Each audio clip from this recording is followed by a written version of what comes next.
moi je fais des bijoux. Voilà, je suis bijoutier. Après, comment tu vas les porter, que tu sois un garçon ou une fille, enfin, je m'en fous, ça t'appartient à toi.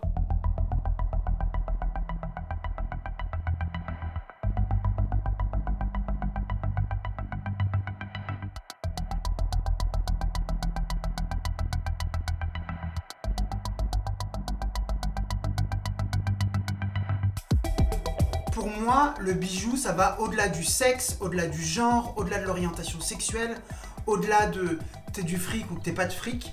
C'est quelque chose qui est là pour rapporter quelque chose, tu vois, dans ta vie, qui est là pour pimenter ton look. Du coup, oui, j'ai dû rajouter le mot genderless parce que je pense qu'il y a des vérités qu'il faut écrire. Sinon, elles n'existent pas.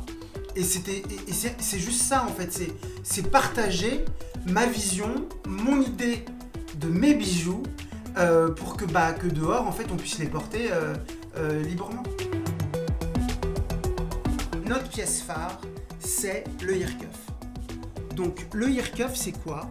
C'est un bijou d'oreille et t'as pas besoin d'être percé. Donc tout le monde peut le porter. Pour moi, c'est le bijou universel.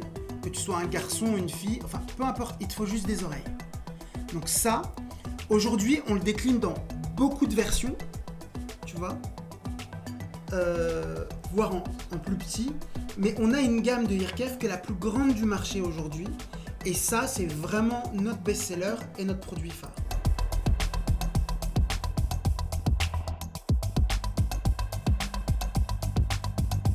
Les bijoux sont faits à base de laiton, ensuite ils sont plaqués or, plaqués argent. Et comme on travaille en vase clos sur des arbres à cire, on sait qu'en sortie d'usine, un bijou, il est composé à minima de 58% de métaux recyclés. Et ça, c'est hyper important. Ensuite, sur le green, il y a une deuxième partie en bijouterie qui est très polluante, c'est les emballages. Si tu fais un bijou qui est éco-responsable, mais que tu le mets dans une boîte qui va rester 1 milliard d'années sur cette planète, ça n'a pas d'intérêt. Donc du coup, j'ai recyclé des boîtes à nouilles, enfin tu vois, parce qu'il n'y a que la food qui faisait aujourd'hui du packaging recyclable. Donc je l'ai utilisé, on l'a pimpé, et aujourd'hui on a un emballage qui est 100% recyclable.